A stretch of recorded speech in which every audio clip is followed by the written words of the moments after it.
muito bem-vindos a mais um programa Tricetadres. No episódio de hoje, continuamos conversando com a professora doutora Mariana Pracknett Brock.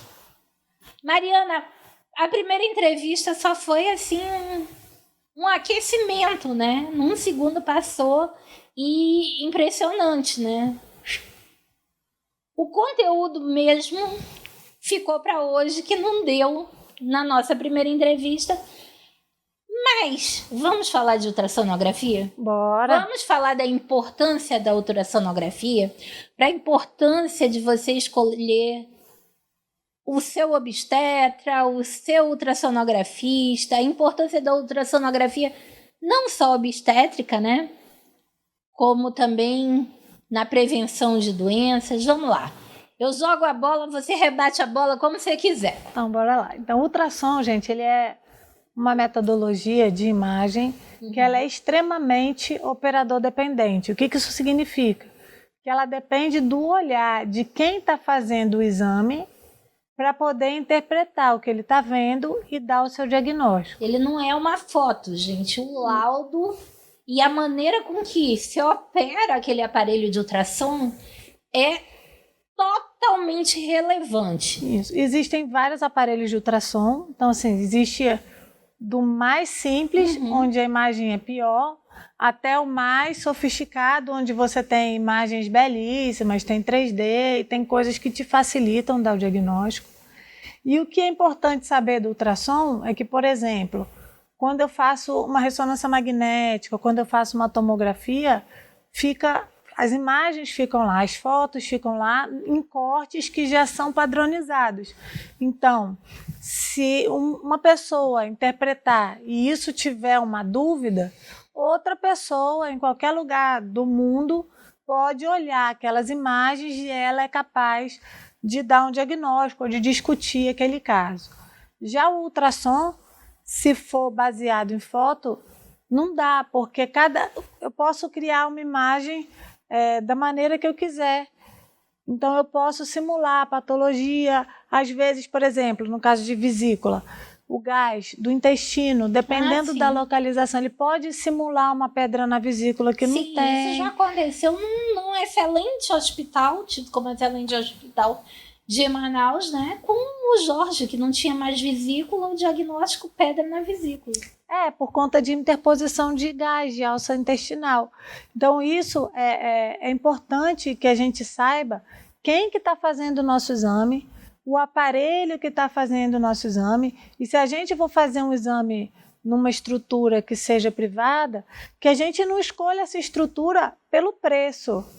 Então, assim, vai fazer um ultrassom que custa R$10, a chance de você estar com um aparelho que não é bom e um profissional que talvez não seja adequado é grande.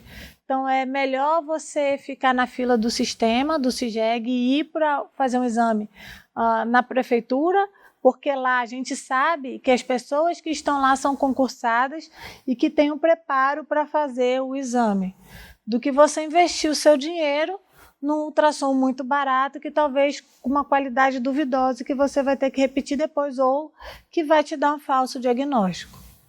É porque a gente sabe que existem ultrassons caríssimos, né? E existem aparelhos de segunda mão, terceira mão, né? Que são bastante defasados, né? Quanto mais defasado o aparelho, melhor precisa ser o médico que está atrás dele, né? E um bom médico, um excelente médico, dificilmente vai estar atrás de um aparelho muito defasado, né?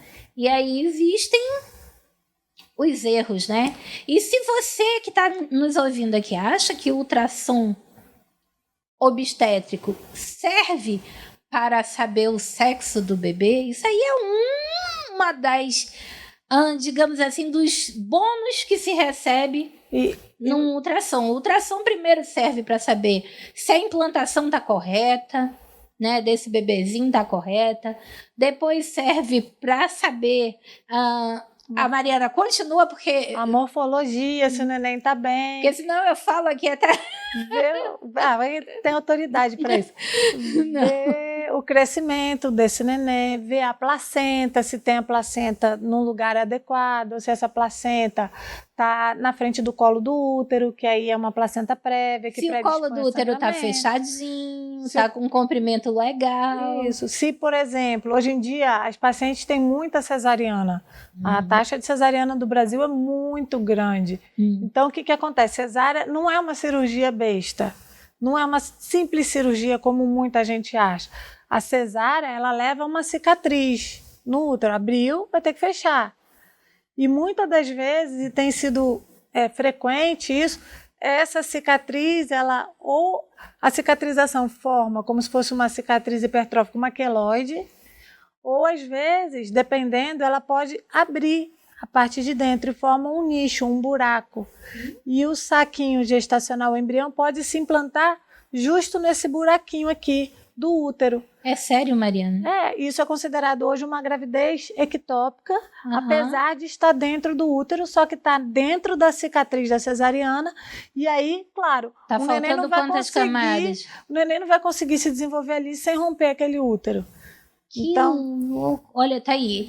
Poucas coisas em ultrassonografia obstétrica me surpreendem. Não é porque eu entenda de ultrassonografia obstétrica, é porque, como eu tive gestações muito complicadas e perdi muitos bebês, eu fazia ultrassom pelo menos uma vez por semana durante um período muito longo da minha vida. E acompanhando a ovulação fazia todo santo dia, né? Então,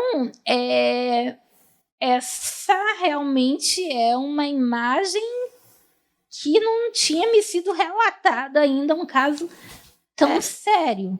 Isso é uma coisa relativamente nova, né? E que vem surgindo. Aqui no Brasil, lógico, tem mais, porque tem mais cesárea, mas isso é uma febre, que se chama de febre mundial.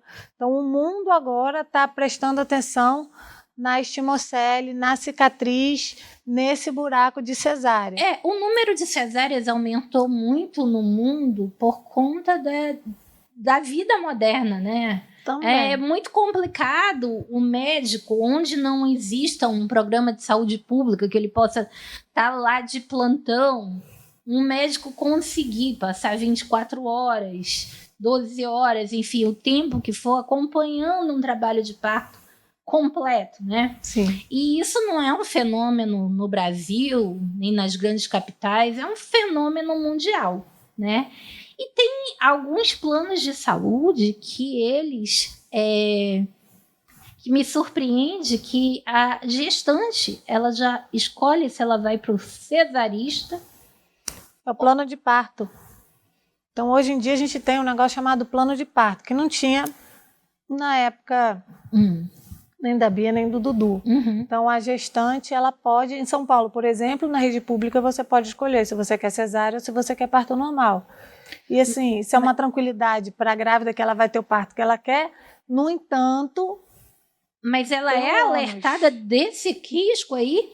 Pois é, deveria de ser, né? Então, assim, tem o ônus de toda a cirurgia. Porque as pessoas que optam por cesárea, que têm medo de um parto vaginal, elas, às vezes, não estão procurando uma comodidade. Não quero sentir dor, né?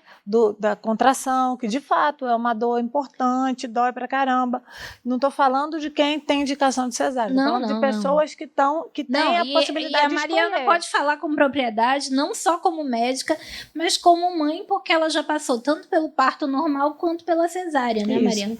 E aí, assim... Quando dá para ser parto... Eu nem gosto de chamar de parto normal. Vou já te explicar por quê. Sim. Quando dá para ser um parto vaginal, esse seria o parto mais indicado. Porque ele é o mais fisiológico, ele é o mais natural. E aí você não corre o risco de estar fazendo uma cirurgia, abrindo a sua barriga, né? E com essas complicações que a cesárea pode dar depois. Todas as cesáreas dão? Não. Mas pode acontecer. E se acontecer com você...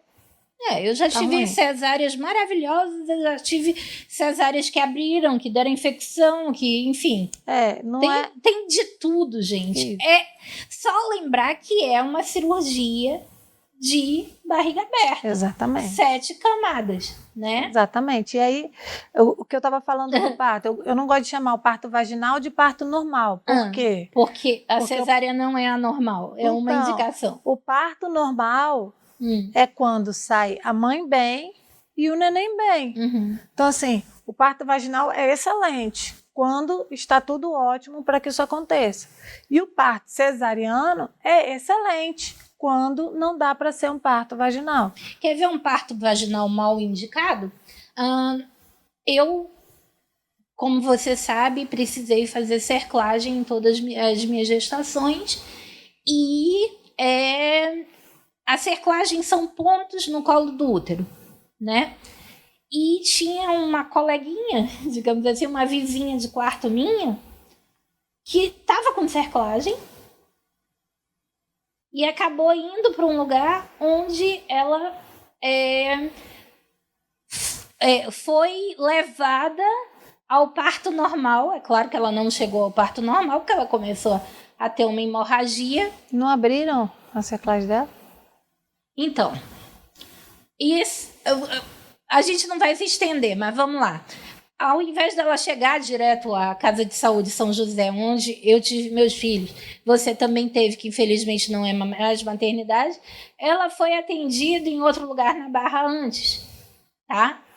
E aí não observaram que ela tinha cerclagem, deixaram o trabalho de parto evoluir. Aí é complexo. E ela começou a ter hemorragia, um quadro gravíssimo, e aí foi transferida para o lugar onde ela realmente gostaria de ter chegado a princípio, né?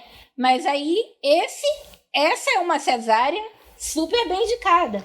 Esse é um caso de que o parto normal é mal indicado.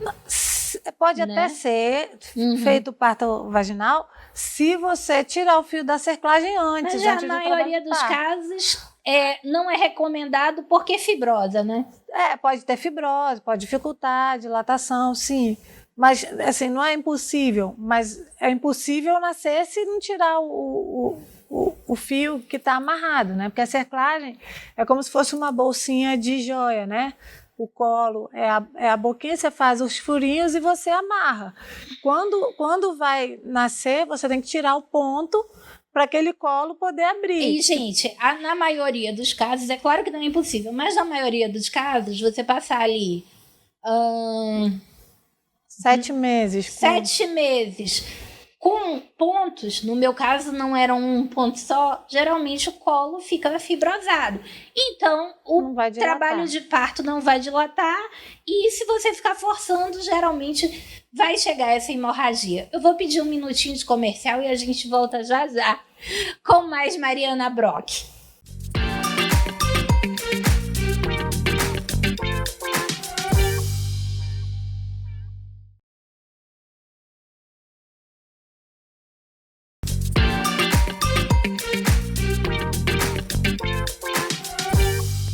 Voltando aqui nesse segundo bloco, parece que não falamos nada ainda, com a doutora Mariana Brock. Mariana, a gente estava falando de a questão das aberturas, eu não sei como falar, que o útero pode ter pós-cesárea, que foi uma coisa que realmente me assombrou.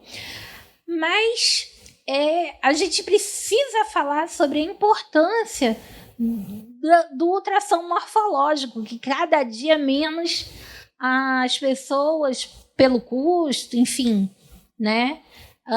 É mais importante, gente, você esperar lá no CIGEG para fazer seu morfológico, né, Mariana? Assim, se você tiver que investir num exame, vou fazer só um ultrassom na minha gestação inteira. Faça o ultrassom morfológico. Existem clínicas respeitadíssimas, como a Prodimagem, que parcelam esse exame várias vezes, né? Eu não tenho condições de fazer esse exame particular com a doutora Mariana Brock. Hoje em dia, assim, com cartão, acaba que vai. E também não é 1 milhão, assim, você pode parcelar em várias vezes e fazer o importante. Também parcela já na CDMI? Tem cartão lá. Olha, né? eu Eu tô já tentando influenciar a Mariana para fazer parcelamento morfológico. Vou perder uma amizade de décadas aqui. Lá tem cartão de crédito, então, se a pessoa quiser parcelar no cartão, ela pode também.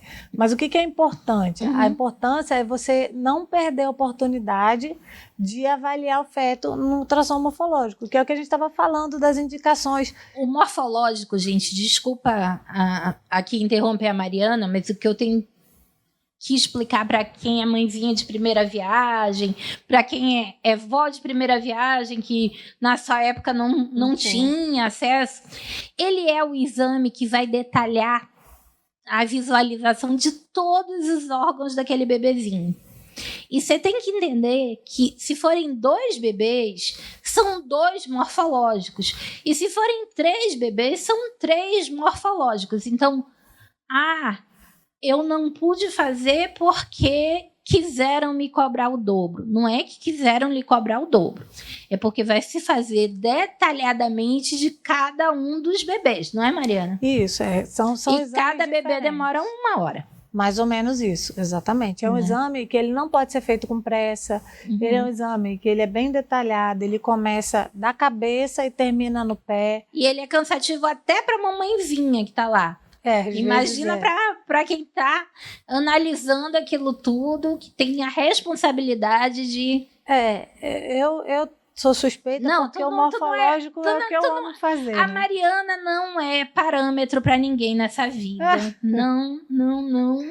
Eu ainda vou fazer um exame de sangue para olhar o que tem no teu sangue, que não tem no meu, mas... Achei que você ainda ia engravidar de novo para fazer um morfológico comigo. Meu amor, é o seguinte... No dia que você me disser, já descobriram qual é a causa do autismo, aí eu já vou levar meus netinhos para você olhar, tá bom?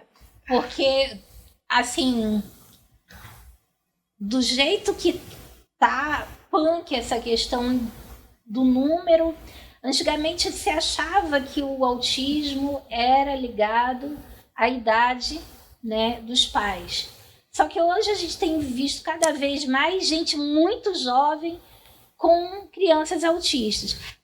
Que preconceito, você não quer neto autista? Não é isso. Se eu tiver um neto autista, eu vou amar da mesma maneira. Só que eu acho, assim, uma vida muito sofrida você viver num mundinho só seu. Então eu acho que brincar de colocar a criança no mundo talvez não seja... E o autismo a gente não consegue diagnosticar pelo ultrassom, porque não é alteração. O ultrassom ele vê o quê? Alteração da forma. Então, 6 dedos, 3 olhos. Olha a conversa. Um coração que não está no lugar. As cavidades. Olha se tem as 4 cavidades do coração. Isso. Olha se tem alguma característica de nanismo. Se o pé está alinhado, se o pé está torto, se tem algum defeito na formação daquele feto. Sim. Né? O autismo, o TDAH... São coisas que não alteram.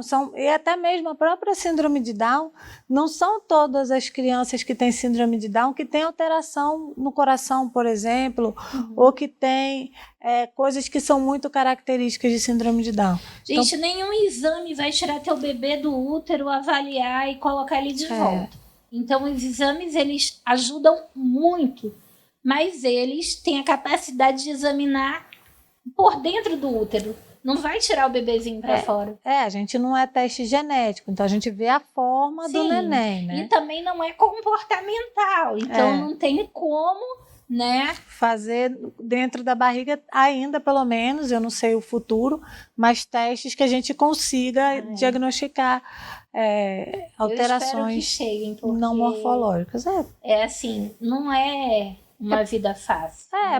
Talvez lá na frente, com essa inteligência toda artificial surgindo aí, o foguete não dava ré, agora dá, não é isso?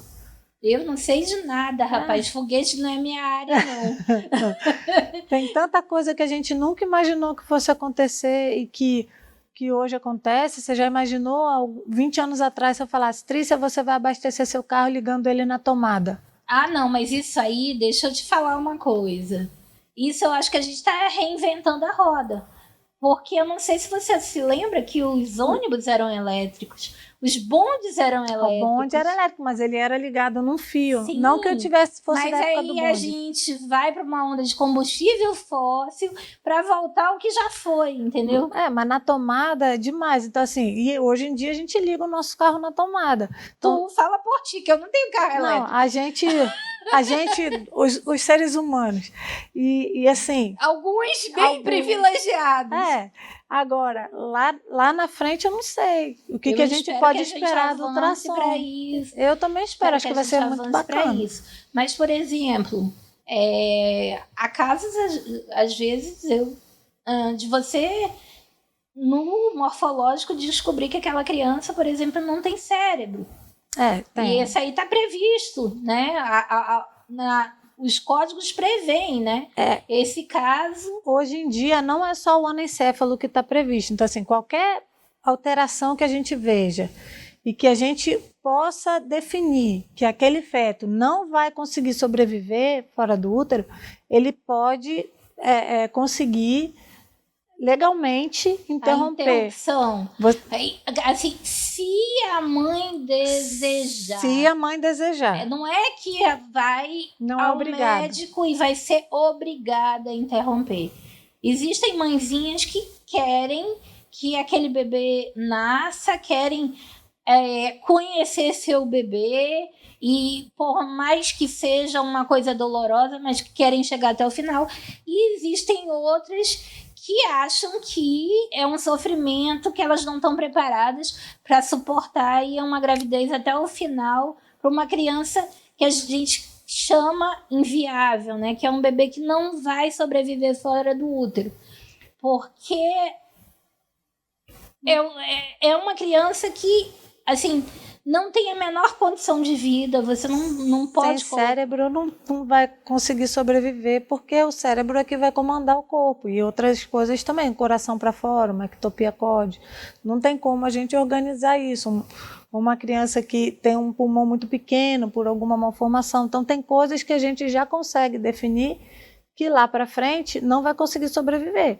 E aí a gente dá a oportunidade, justo, você falou, muito bem colocado, para quem quer interromper, ou seja, para quem não quer mais levar adiante essa gestação, não levar, e para quem quer também estar preparado para o que vai acontecer. É importante que você esteja preparado para saber o que vai acontecer na hora do seu parto, porque eu volto a repetir, é muito triste você passar por um parto e não levar seu bebê para casa. Sim, e pego de surpresa ainda é pior, né? Sim. Então, descobrir uma malformação na hora que está nascendo, neném geralmente é festa, né? Então, assim, a grávida, se eu falar assim, pense numa grávida, que cor você vai pensar? Eu acho que dificilmente alguém vai pensar num preto, numa cor de luto, numa cor triste. A gente vai pensar em cor... chá revelação, rosa, azul, verde.